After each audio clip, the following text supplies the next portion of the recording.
ಇಂದು ನಾನು ನಿಮಗೆ ಒಂದು ಕಥೆಯನ್ನು ಪ್ರಸ್ತುತಪಡಿಸುತ್ತಿದ್ದೇನೆ. ಕೇವಲ ಕೇಳಿದಾಗ ನಿಮ್ಮ ಜೀವನದಲ್ಲಿ ಸಂತೋಷ, ಸಂಪತ್ತು ಮತ್ತು ಸಮೃದ್ಧಿಯನ್ನು ತರುತ್ತದೆ. ಆದ್ದರಿಂದ ನಾವು ನಿರೂಪಣೆಯನ್ನು ಪ್ರಾರಂಭಿಸೋಣ. ಓಂ ನಮಃ ಶಿವಾಯ.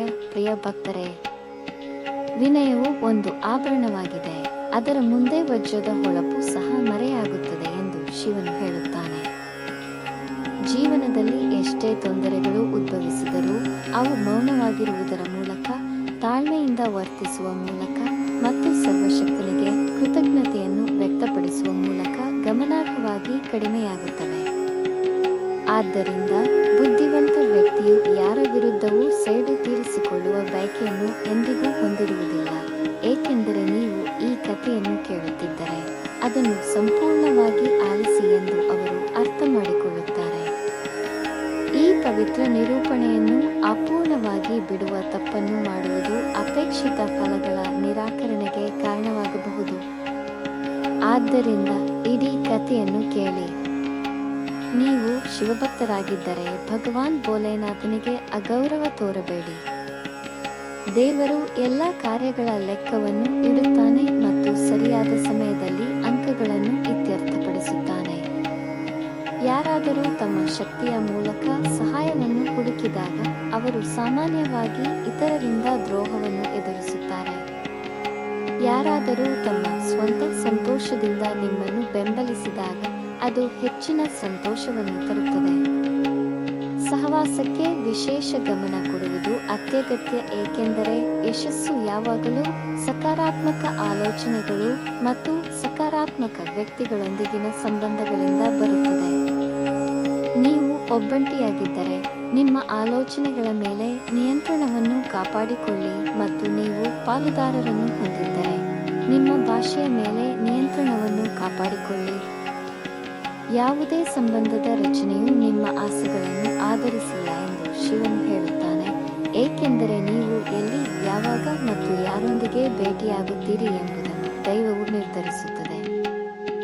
ಗೌರವ ಮತ್ತು ಗೌರವದ ಯುದ್ಧದಲ್ಲಿ ಕೆಲವೊಮ್ಮೆ ಏಕಾಂಗಿಯಾಗಿ ಉಳಿಯುವ ಅವಶ್ಯಕತೆ ಇದೆ, ಆದರೆ ಇತರ ಮುಂದೆ ನಿಮ್ಮ ದೌರ್ಬಲ್ಯಗಳನ್ನು ಎಂದಿಗೂ ಬಹಿರಂಗಪಡಿಸಬೇಡಿ. ನೀವು ನಿಮ್ಮನ್ನು ಗೌರವಿಸಿದಾಗ ಮಾತ್ರ ನೀವು ಇತರರಿಂದ ಗೌರವವನ್ನು ಗಳಿಸುತ್ತೀರಿ. ನಿಮ್ಮ ಹೃದಯವು ಸ್ಪಷ್ಟವಾಗಿದ್ದರೆ ಮತ್ತು ನಿಮ್ಮ ಉದ್ದೇಶಗಳು ಸರಿಯಾಗಿದ್ದರೆ, ಯಾವುದಾದರೂ ರೂಪದಲ್ಲಿ ಅಥವಾ ಇನ್ನೊಂದು ರೀತಿಯಲ್ಲಿ ದೈವಿಕವು ನಿಮಗೆ ಸಹಾಯ ಮಾಡುತ್ತದೆ ಎಂದು ಭರವಸೆ ನೀಡಿ. ಯಾರನ್ನೂ ಎಂದಿಗೂ ಕುರುಡಾಗಿ ನಂಬಬೇಡಿ, ಏಕೆಂದರೆ ಜಗತ್ತು ಅಷ್ಟು ಚೆನ್ನಾಗಿಲ್ಲ. ನಿಮ್ಮ ನಂಬಿಕೆಯನ್ನು ಶಾಶ್ವತವಾಗಿ ಉಳಿಸಿಕೊಳ್ಳಬಹುದು. ಎಲ್ಲವೂ ಕ್ರಮೇಣ ನಡೆಯುತ್ತದೆ. ಅದು ಇದ್ದಕ್ಕಿದ್ದಂತೆ ಕಷ್ಟದ ಸಮಯಗಳು ಪ್ರಪಂಚದ ಶ್ರೇಷ್ಠ ಮಾಂತ್ರಿಕ ಎಂದು ಭಾಸವಾಗುತ್ತಿದೆ, ಏಕೆಂದರೆ ಅವು ನಿಮ್ಮ ಹಿತೈಷಿಗಳ ನಿಜವಾದ ಮುಖವನ್ನು ಕ್ಷಣದಲ್ಲಿ ಅನಾವರಣಗೊಳಿಸುತ್ತವೆ. ತಪ್ಪುಗಳು ಜೀವನದ ಪುಸ್ತಕದ ಒಂದು ಪುಟ ಮಾತ್ರ, ಆದರೆ ಸಂಬಂಧಗಳು ಇಡೀ ಪುಸ್ತಕವನ್ನು ರೂಪಿಸುತ್ತವೆ. ಅಗತ್ಯವಿದ್ದರೆ ಪುಸ್ತಕದ ಒಂದು ಪುಟವನ್ನು ಭರ್ತಿ ಮಾಡಿ, ಆದರೆ ಇಡೀ ಪುಸ್ತಕವನ್ನು ಕಳೆದುಕೊಳ್ಳಬೇಡಿ.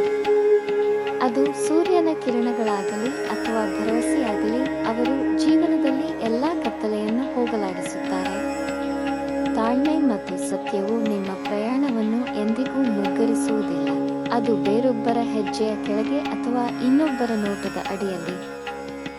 ಏಕಾಂಗಿಯಾಗಿ ನಡೆಯುವುದು ಮತ್ತು ಮುಂದೆ ಸಾಗುವುದು ಸವಾಲಿನ ಸಂಗತಿಯಾಗಿದೆ.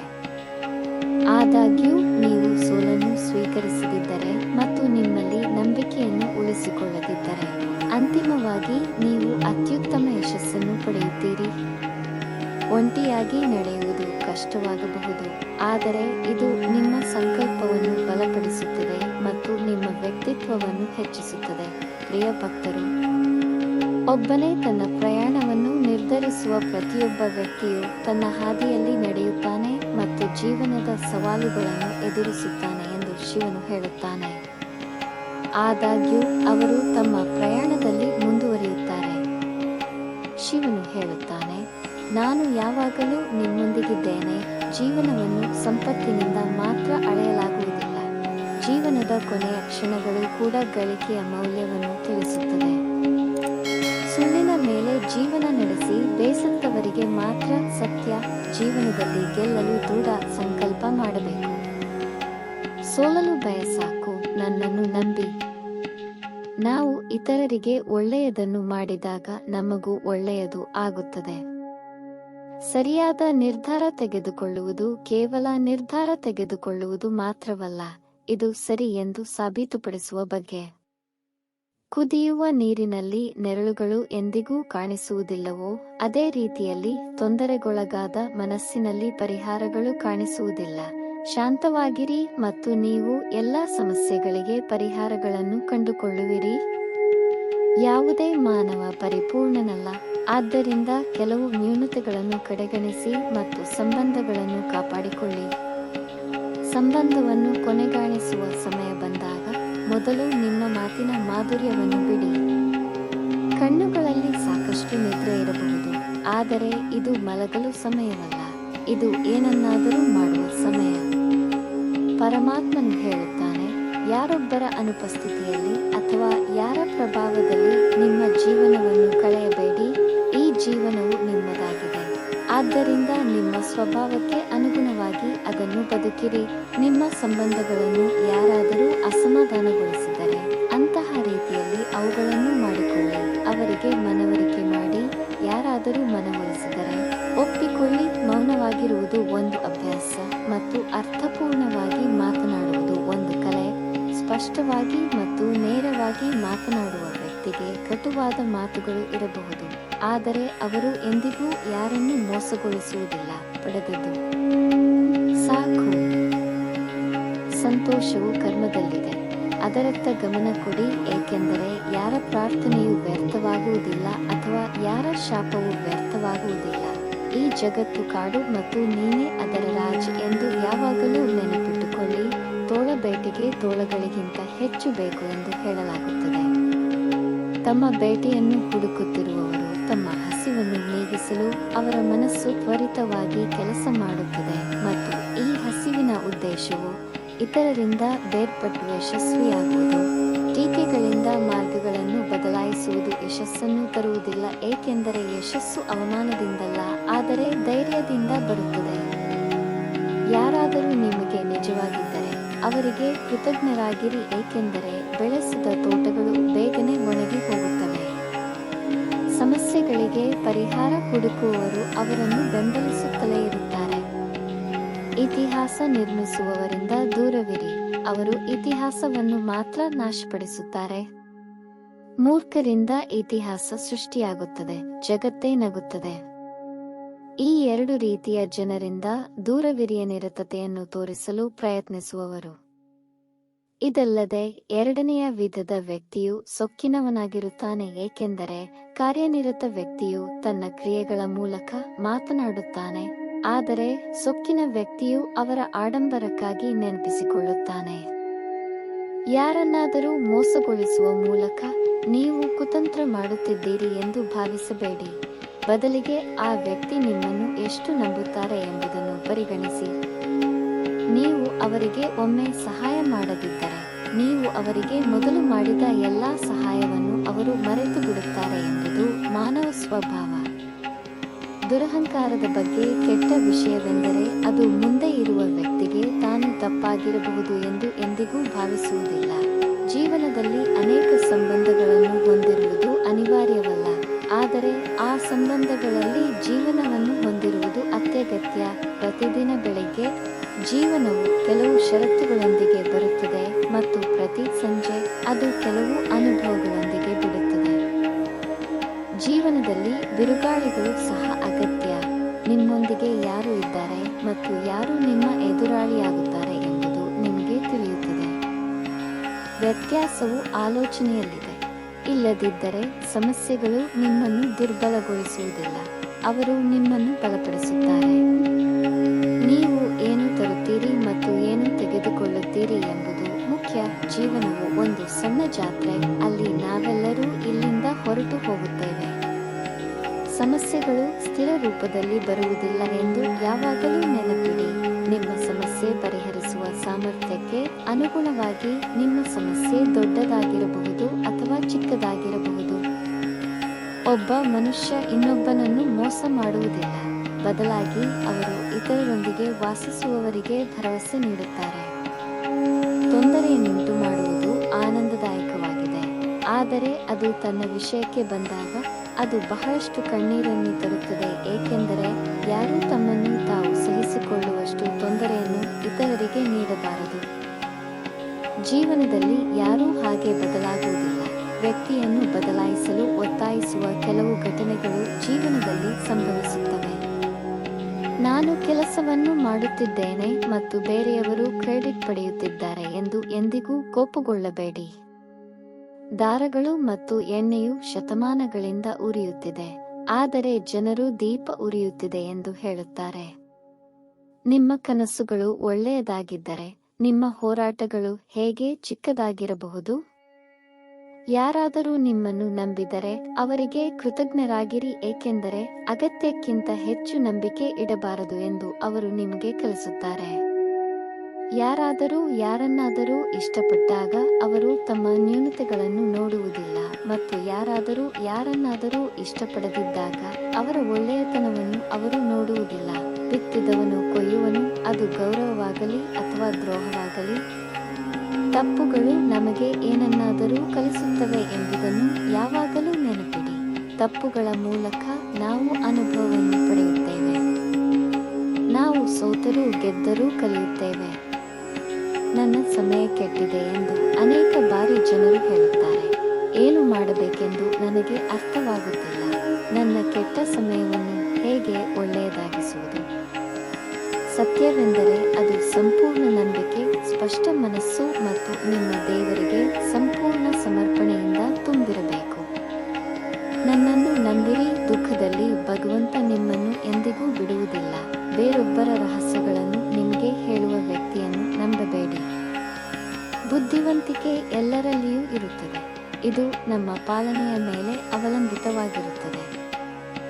ಆದರೆ ಕುತಂತ್ರವು ಕೇವಲ 4 ದಿನಗಳವರೆಗೆ ಹೊಳೆಯುತ್ತದೆ ಮತ್ತು ಪ್ರಾಮಾಣಿಕತೆ ಜೀವನದುದ್ದಕ್ಕೂ ಹೊಳೆಯುತ್ತದೆ. ಒಬ್ಬರು ತಮ್ಮ ಆರ್ಥಿಕ ಪರಿಸ್ಥಿತಿಯನ್ನು ನಿರ್ವಹಿಸಬೇಕು. ನಿಮ್ಮ ಪರಿಸ್ಥಿತಿ ಉತ್ತಮವಾಗಿದ್ದರೆ ಜನರು ನಿಮ್ಮನ್ನು ಸಾಲ ಕೇಳಲು ಪ್ರಾರಂಭಿಸುತ್ತಾರೆ, ಮತ್ತು ಅದು ಕೆಟ್ಟದಾಗಿದ್ದರೆ ಅವರು ನಿಮ್ಮನ್ನು ಗೌರವಿಸುವುದಿಲ್ಲ ಮತ್ತು ನಿಮ್ಮ ಬೆಂಬಲಕ್ಕೆ ನಿಲ್ಲುವುದಿಲ್ಲ. ಆದ್ದರಿಂದ ನಿಮ್ಮ ಸಂತೋಷ ಮತ್ತು ದುಃಖವನ್ನು ನೀವೇ ಇಟ್ಟುಕೊಳ್ಳಿ. ಉಪ್ಪು ಹಾಕಿದರೂ ರುಚಿ ಹೆಚ್ಚುತ್ತದೆ ಎಂಬುದನ್ನು ಹಣ್ಣುಗಳಿಂದ ಕಲಿಯಬಹುದು. ಮತ್ತು ಕೆಲವು ಜನರು ಅಂತಹ ಗುಣಲಕ್ಷಣಗಳನ್ನು ಹೊಂದಿದ್ದಾರೆ. ಅವರು ಸಿಹಿಯಾದ ಮೇಲೂ ವಿಷವನ್ನು ಉಗುಳುತ್ತಾರೆ. ಇತರರು ನಮ್ಮನ್ನು ಕೆಳಗಿಳಿಸಲು ಪ್ರಯತ್ನಿಸುವುದಿಲ್ಲ ಎಂಬಷ್ಟು ಆತ್ಮವಿಶ್ವಾಸ ನಮ್ಮಲ್ಲಿರಬೇಕು.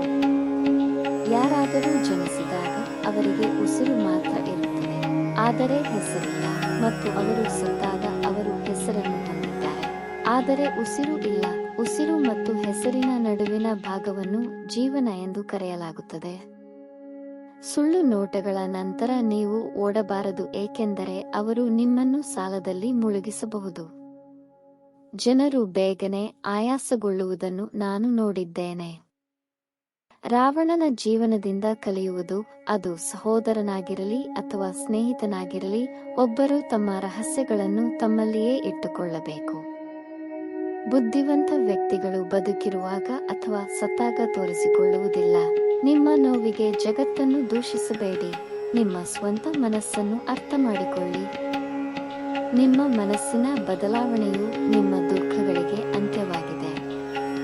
ಕಣ್ಣಲ್ಲಿ ನೀರು ಮತ್ತು ಹೃದಯದ ಕಥೆ ಎಲ್ಲರಿಗೂ ಅರ್ಥವಾಗುವುದಿಲ್ಲ. ನೀವು ಅವಮಾನಕ್ಕೊಳಗಾದ ಸ್ಥಳದಿಂದ ಇನ್ನೂ ಏನಾದರೂ ಒಳ್ಳೆಯದನ್ನು ನಿರೀಕ್ಷಿಸುವ ಹಂತಕ್ಕೆ ಜೀವನವು ನಿಮ್ಮನ್ನು ಅವಮಾನಿಸುತ್ತದೆ. ನನ್ನ ಹೃದಯವು ಕಲ್ಲಿನಂತೆ, ಅದು ಕರಗುವುದಿಲ್ಲ ಎಂದು ಜನರು ಹೇಳುತ್ತಾರೆ. ಈಗ ನಾನೇನು ಹೇಳಲಿ? ನಾನು ಏನು ಅರ್ಥ ಮಾಡಿಕೊಂಡಿದ್ದೇನೆ ಮತ್ತು ಏನು ಮಾಡಬಾರದು? ಸಮಯಕ್ಕೆ ತಕ್ಕಂತೆ ಬದಲಾಗುವುದು ಹೇಗೆ ಎಂದು ನನಗೆ ತಿಳಿದಿಲ್ಲ. ಅಹಂಕಾರಕ್ಕೆ ದೈವತ್ವವಿಲ್ಲ, ಕೋಪಕ್ಕೆ ಜೊತೆಗಾರನಿಲ್ಲ. ಯಾರಾದರೂ ನಿಮ್ಮೊಂದಿಗೆ ಇಲ್ಲದಿದ್ದರೆ ಗೆಲುವು ಕೂಡ ಅಪೂರ್ಣವೆಂದು ತೋರುತ್ತದೆ. ದುಃಖದಲ್ಲಿರುವಾಗ ಮೌನವಾಗಿರುವುದು ಉತ್ತಮ. ನಗುತ್ತಾ ಮೌನವಾಗಿರು. ನೇರವಾಗಿ ಮಾತನಾಡುವ ವ್ಯಕ್ತಿಯು ತೀಕ್ಷ್ಣವಾದ ಮತ್ತು ಕಠಿಣವಾದ ಮಾತುಗಳನ್ನು ಹೊಂದಿರುತ್ತಾನೆ, ಆದರೆ ಅಂತಹ ವ್ಯಕ್ತಿಯು ನಿಮ್ಮನ್ನು ಎಂದಿಗೂ ಭಾವಿಸುವುದಿಲ್ಲ. ಯಾರು ಹೃದಯದಿಂದ ಅಳುವುದಿಲ್ಲವೋ ಅವರು ವಿಧಿಯಲ್ಲಿ ಕಂಡುಬರುವುದಿಲ್ಲ ಅಥವಾ ಅಳುವುದರಿಂದ ಅದು ಸಿಗುವುದಿಲ್ಲ. ಯಾರನ್ನಾದರೂ ಮೋಸಗೊಳಿಸಿದ ನಂತರ ಸಂತೋಷಪಡಬೇಡಿ. ಕರ್ಮದ ಚಕ್ರವು ನಿಮ್ಮ ವಿರುದ್ಧ ತಿರುಗಿದಾಗ ನೀವು ಎಲ್ಲಿಯೂ ಇರುವುದಿಲ್ಲ. ಜಗತ್ತು ನಿನ್ನಿಂದ ಏನನ್ನು ದೋಚುತ್ತದೆ. ನಮ್ಮ ಸಂತೋಷ ಇತರರಿಂದ ಲೂಟಿ ಮಾಡಿಕೊಂಡು ಬದುಕುತ್ತೇವೆ. ನಿಮ್ಮ ತೊಂದರೆಗಳನ್ನು ಅರ್ಥ ಮಾಡಿಕೊಳ್ಳುವ ಸಾಮರ್ಥ್ಯವಿರುವವರಿಗೆ ಮಾತ್ರ ತಿಳಿಸಿ. ಯಾರು ನಿಮಗೆ ಸಮಯವನ್ನು ನೀಡಲು ತುಂಬಾ ಕಾರ್ಯನಿರತರಾಗಿರುವುದರಿಂದ ನಿಮ್ಮನ್ನು ತುಂಬಾ ಧೈರ್ಯಪಡಿಸಬೇಡಿ. ಆಗಾಗ್ಗೆ ನಿಮ್ಮ ತೊಂದರೆಗಳನ್ನು ಅರ್ಥ ಮಾಡಿಕೊಳ್ಳುವವರಿಂದ ನೀವು ಅನಗತ್ಯವಾಗಿ ತೊಂದರೆಗೊಳಗಾಗುತ್ತೀರಿ. ಇತರ ಜೀವನದಲ್ಲಿ ನಿಮ್ಮ ಸ್ಥಾನವನ್ನು ಹುಡುಕುವುದನ್ನು ನಿಲ್ಲಿಸಿ. ನಿಮ್ಮ ಮೇಲೆ ನಂಬಿಕೆ ಇಟ್ಟುಕೊಳ್ಳಿ. ನೀವು ಏನು ತೆಗೆದುಕೊಂಡಿದ್ದೀರಿ ಮತ್ತು ನೀವು ಬಿಟ್ಟು ಹೋದದ್ದನ್ನು ನೀವು ಲೆಕ್ಕ ಹಾಕಬೇಕು. ನಿಮಗಾಗಿ ಖಾತೆಯನ್ನು ಇಟ್ಟುಕೊಳ್ಳಬೇಕಾಗಿಲ್ಲ. ನೀವು ಅದನ್ನು ಸುಪ್ರೀಂಗೆ ಇಡಬೇಕು. ಇದು ಜೀವನದ ವ್ಯಾಕರಣ. ನಿಮ್ಮ ಜೀವನದಲ್ಲಿ ಯಾರಿಗಾದರೂ ಅವರ ಪ್ರಾಮುಖ್ಯತೆಯನ್ನು ಕಡಿಮೆ ಮಾಡುವುದಕ್ಕಿಂತ ಕೋಪಗೊಳ್ಳುವುದು ಉತ್ತಮ. ಜೀವನದಲ್ಲಿ ನಿಧಾನವಾಗಿ ನಡೆಯಿರಿ, ಎಂದಿಗೂ ನಿಲ್ಲುವುದಿಲ್ಲ. ನನ್ನನ್ನು ನಂಬಿರಿ, ನೀವು ಎಲ್ಲರಿಗಿಂತ ವೇಗವಾಗಿ ಚಲಿಸುತ್ತಿದ್ದೀರಿ. ಯಾರನ್ನಾದರೂ ಒಮ್ಮೆ ಕೋಪಿಸಿಕೊಂಡದ್ದನ್ನು ನೋಡಿ ಅಷ್ಟು ಕಡಿಮೆ ಸಮಯದಲ್ಲಿ ಅರ್ಥ ಮಾಡಿಕೊಳ್ಳಲು ಸಾಧ್ಯವಿಲ್ಲ. ಜನರು ಪ್ರತ್ಯೇಕಿಸಲು ನಿರ್ಧರಿಸಿದಾಗ ಅವರು ಮೊದಲು ಸಂವಹನವನ್ನು ಕಡಿಮೆ ಮಾಡುತ್ತಾರೆ. ತಪ್ಪುಗಳಾಗುತ್ತವೆ, ಆದರೆ ಅದನ್ನು ಸರಿಪಡಿಸುವವನೇ ಶ್ರೇಷ್ಠ. ನಿಜವಾದ ಹೃದಯವನ್ನು ಹೊಂದಿರುವವನು ಸಂಬಂಧಗಳನ್ನು ಕಳೆದುಕೊಳ್ಳಲು ಬಯಸುವುದಿಲ್ಲ. ಕೋಪವು ಕೆಟ್ಟದ್ದಾಗಿರಬಹುದು, ಆದರೆ ಅದನ್ನು ತೋರಿಸುವುದು ಅವಶ್ಯಕ. ಇಲ್ಲದಿದ್ದರೆ ತಪ್ಪು ಮಾಡುವವರು ತಾವು ತಪ್ಪು ಎಂದು ತಿಳಿದುಕೊಳ್ಳುವುದಿಲ್ಲ. ಯಾರನ್ನಾದರೂ ಸಂಪೂರ್ಣವಾಗಿ ನಂಬುವುದನ್ನು ಮಾಡಬಾರದು ಎಂದು ಅನುಭವವು ತೋರಿಸುತ್ತದೆ. ಹೊಸ ಜನರೊಂದಿಗೆ ನಾವು ಸಂತೋಷವಾಗಿರಬಹುದು ನಿಜ, ಆದರೆ ಅವರು ನಮ್ಮನ್ನು ನೋಯಿಸಿದಾಗ ನಾವು ಯಾವಾಗಲೂ ಹಳೆಯ ನೆನಪುಗಳನ್ನು ನೆನಪಿಸಿಕೊಳ್ಳುತ್ತೇವೆ. ನೆನಪಿಡಿ, ನಂಬಿಕೆಯನ್ನು ಹೊರತುಪಡಿಸಿ ಪ್ರಪಂಚದ ಎಲ್ಲವನ್ನೂ ಸರಿಪಡಿಸಬಹುದು. ಒಮ್ಮೆ ನಂಬಿಕೆ ಮುರಿದು ಬಿದ್ದರೆ ಅದು ಮತ್ತೆ ಒಟ್ಟಿಗೆ ಬರುವುದಿಲ್ಲ. ನಿಜವಾದ ಪ್ರೇಮಿ ಮಾತ್ರ ನಿಮ್ಮ ಬಗ್ಗೆ ಕೆಟ್ಟದಾಗಿ ಮಾತನಾಡಬಹುದು. ಅವನು ನಿನ್ನನ್ನು ಎಂದಿಗೂ ತಪ್ಪು ಮಾಡಲಾರನು, ಏಕೆಂದರೆ ಅವನ ಕೋಪದಲ್ಲಿ ಅವನು ತನ್ನ ಹೃದಯದಲ್ಲಿ ನಿಮ್ಮ ಬಗ್ಗೆ ನಿಜವಾದ ಕಾಳಜಿ ಮತ್ತು ಪ್ರೀತಿಯನ್ನು ಹೊಂದಿದ್ದಾನೆ. ಕ್ಷಮೆಗೆ ಅರ್ಹರು ತಪ್ಪು ಮಾಡುವವರು, ತಂತ್ರಗಳನ್ನು ಆಡುವವರಲ್ಲ. ಜೀವನವು ಸಂತೋಷವಾಗಿರುವುದು. ಆದ್ದರಿಂದ ಯಾರಾದರೂ ನಿಮ್ಮೊಂದಿಗೆ ಇಲ್ಲದಿದ್ದರೂ ಸಹ ನೀವು ಯಾವುದರ ಬಗ್ಗೆಯೂ ದುಃಖಿಸದಂತೆ ನಿಮ್ಮನ್ನು ನೀವೇ ಮಾಡಿಕೊಳ್ಳಿ. ಅಪರಿಚಿತರಿಂದ ತಮ್ಮ ಪ್ರೀತಿ ಪಾತ್ರರನ್ನು ಬಿಡಲು ಸಲಹೆಯನ್ನು ತೆಗೆದುಕೊಳ್ಳುವುದರಿಂದ ಜನರು ಒಂಟಿಯಾಗುತ್ತಾರೆ. ಭೂಮಿ ಚೆನ್ನಾಗಿದ್ದು ಗೊಬ್ಬರ ಚೆನ್ನಾಗಿರುವವರೆಗೆ ಹೂವುಗಳು ಅರಳುತ್ತವೆ, ಆದರೆ ನೀರು ಕೆಟ್ಟರೆ ಹೂವುಗಳು ಅರಳುವುದಿಲ್ಲ. ಭಾವನೆಗಳು ಒಳ್ಳೆಯದಾಗಿರಬಹುದು, ಕ್ರಿಯೆಗಳು ಒಳ್ಳೆಯದಾಗಿರಬಹುದು, ಆದರೆ ಪದಗಳು ಕೆಟ್ಟದಾಗಿದ್ದರೆ ಸಂಬಂಧಗಳು ಎಂದಿಗೂ ಉಳಿಯುವುದಿಲ್ಲ. ಗಳಿಸಿದ ಹಣಕ್ಕಾಗಿ ನಿಮ್ಮ ನಂಬಿಕೆ ಮತ್ತು ತತ್ವಗಳನ್ನು ಮಾರಾಟ ಮಾಡುವುದು ಎಂದಿಗೂ ಯೋಗ್ಯವಲ್ಲ. ಅಂತಿಮವಾಗಿ ಅದನ್ನು ಬಿಟ್ಟುಕೊಡುವುದು ಸರಿ. ಇದು ನಿಮಗೆ ಸರಿಯಾಗಿದೆ. ರಾತ್ರಿ ಇರುವಂತೆಯೇ ನಕ್ಷತ್ರಗಳು ಇವೆ. ದುಃಖವು ಎಷ್ಟು ಆಳವಾಗಿದೆ, ದೇವರು ಎಷ್ಟು ಹತ್ತಿರವಾಗಿದ್ದಾನೆ. ನೀವು ಜೀವನದಲ್ಲಿ ಹೆಚ್ಚು ಕಾರ್ಯನಿರತರಾಗಿದ್ದೀರಿ, ನಿಮಗೆ ಹೆಚ್ಚು ಮೋಜು ಇರುತ್ತದೆ. ಇದು ಕಷ್ಟವಾಗಬಹುದು, ಆದರೆ ಇದು ನಿಜ. ಜನರು ಅಗತ್ಯವಿಲ್ಲದೆ ಸಂಬಂಧಗಳನ್ನು ಮಾಡಿಕೊಳ್ಳುತ್ತಾರೆ ಮತ್ತು ಅಗತ್ಯವನ್ನು ಪೂರೈಸಿದ ನಂತರ ಅವರಿಂದ ಪ್ರತ್ಯೇಕಿಸುತ್ತಾರೆ. ಇತ್ತೀಚಿನ ದಿನಗಳಲ್ಲಿ ಜನರು ಹೃದಯದಿಂದ ನೀಡಿದ ಗೌರವದಿಂದ ಸಂತೋಷವಾಗಿಲ್ಲ. ಹೊಗಳುವವರೊಂದಿಗೆ ಅವರು ಹೆಮ್ಮೆಪಡುತ್ತಾರೆ. ನಂಬಿರಿ, ಆದರೆ ತಾಯಿ ಮತ್ತು ದೇವರನ್ನು ಹೊರತುಪಡಿಸಿ ಯಾರಲ್ಲೂ ಬೇರೂರಬೇಡಿ. ಯಾರನ್ನಾದರೂ ಬೇರೂರಿಸಿದ ನಂತರ ಸಂಭಾಷಣೆಯನ್ನು ಪ್ರಾರಂಭಿಸುವವನು ಹೆಚ್ಚು ಪ್ರೀತಿಸುವವನು. ಯಾರೊಂದಿಗಾದರೂ ಬಲವಂತವಾಗಿ ಸಂಬಂಧವನ್ನು ಬೆಳೆಸುವುದಕ್ಕಿಂತ ಒಂಟಿಯಾಗಿ ಬದುಕುವುದು ಉತ್ತಮ. ಮೇಲಿನವರೊಂದಿಗೆ ನಿಮ್ಮ ಸಂಬಂಧ ಉತ್ತಮವಾಗಿದ್ದರೆ ಕೆಳಗಿನ ಜನರು ನಿಮಗೆ ಹಾನಿ ಮಾಡಲಾರರು. ಹಾವಿನ ಹಲ್ಲಿನ ಕೋರೆಹಲ್ಲು, ಚೇಳಿನ ಕುಟುಕು ಅಥವಾ ವ್ಯಕ್ತಿಯ ಮನಸ್ಸಿನಲ್ಲಿ ಎಷ್ಟು ವಿಷವಿದೆ ಎಂದು ಯಾರೂ ಹೇಳಲು ಸಾಧ್ಯವಿಲ್ಲ. ಆದ್ದರಿಂದ ಯಾವಾಗಲೂ ಜಾಗರೂಕರಾಗಿರಿ. ಸತ್ಯವನ್ನು ಸಾಬೀತುಪಡಿಸಲು ಯಾರೊಂದಿಗೂ ಜಗಳವಾಡುವ ಅಗತ್ಯವಿಲ್ಲ, ಏಕೆಂದರೆ ಸತ್ಯವು ಸರಿಯಾದ ಸಮಯದಲ್ಲಿ ತನ್ನನ್ನು ತಾನೇ ಸಾಬೀತುಪಡಿಸುತ್ತದೆ. ಭಯಪಡಬೇಡಿ, ಏಕೆಂದರೆ ಹೋರಾಟವು ಜೀವನದ ಒಂದು ಭಾಗವಾಗಿದೆ. ಹೋರಾಟವನ್ನು ನಿಲ್ಲಿಸಬೇಡಿ. ಒಮ್ಮೆ ನಿದ್ರೆ ಮುರಿದರೆ ಪರವಾಗಿಲ್ಲ, ಆದರೆ ನಿಮ್ಮ ಕನಸುಗಳನ್ನು ಎಂದಿಗೂ ಛಿದ್ರಗೊಳಿಸಲು ಬಿಡಬೇಡಿ. ನೀವು ಎಷ್ಟೇ ಶ್ರೇಷ್ಠರಾಗಬಹುದು, ನಿಮಗೆ ಮಾನವೀಯತೆಯ ಕೊರತೆ ಇದ್ದರೆ ಎಲ್ಲವೂ ನಿಷ್ಪ್ರಯೋಜಕವಾಗಿದೆ. ನೀವು ಯಾರೊಂದಿಗೂ ಜಗಳವಾಡಲು ಸಾಧ್ಯವಿಲ್ಲದ ರೀತಿಯಲ್ಲಿ ಹೋರಾಡಲು ಕಲಿಯಿರಿ. ಜೀವನದಲ್ಲಿ ಏನಾಗುತ್ತದೆ, ಒಳ್ಳೆಯದು ಅಥವಾ ಕೆಟ್ಟದ್ದು ನಮ್ಮ ಕ್ರಿಯೆಗಳ ಫಲಿತಾಂಶವಾಗಿದೆ. ದೇವರನ್ನು ಸ್ಮರಿಸದೆ ಕೆಲಸ ಆರಂಭಿಸಿದವನು ಜೀವನದಲ್ಲಿ ಯಾವತ್ತೂ ತಪ್ಪು ಕೆಲಸ ಮಾಡುವುದಿಲ್ಲ. ಅಂತಿಮವಾಗಿ ನಿಮ್ಮ ಬಗ್ಗೆ ಕೆಟ್ಟದಾಗಿ ಮಾತನಾಡುವವನು ನಿಮ್ಮನ್ನು ಹೆಚ್ಚು ಪ್ರೀತಿಸುವನು.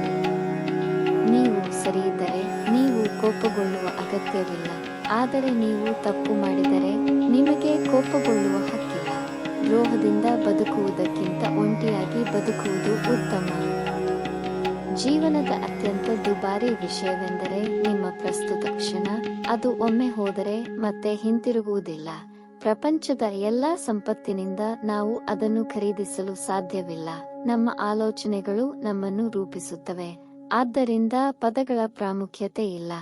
ನಿಮ್ಮ ಆಲೋಚನೆಗಳಿಗೆ ಗಮನ ಕೊಡಿ. ಆಲೋಚನೆಗಳು ಯಾವಾಗಲೂ ಜೀವಂತವಾಗಿರುತ್ತವೆ. ಭೂಮಿಯ ಮೇಲೆ ಹವಾಮಾನದಲ್ಲಿ ಬದಲಾವಣೆಗಳಾಗುವಂತೆ ಜೀವನದಲ್ಲಿ ಸಂತೋಷ ಮತ್ತು ದುಃಖಗಳು ಬರುತ್ತಲೇ ಇರುತ್ತವೆ. ಹಸುಗಳ ಹಿಂಡಿನಲ್ಲಿರುವ ಕರು ತನ್ನ ತಾಯಿಯನ್ನು ಕಂಡುಕೊಳ್ಳುವಂತೆ ದುಷ್ಟವು ಪ್ರತಿಯೊಂದು ಮೂಲೆಯಿಂದಲೂ ನಿಮ್ಮನ್ನು ಹುಡುಕುತ್ತದೆ.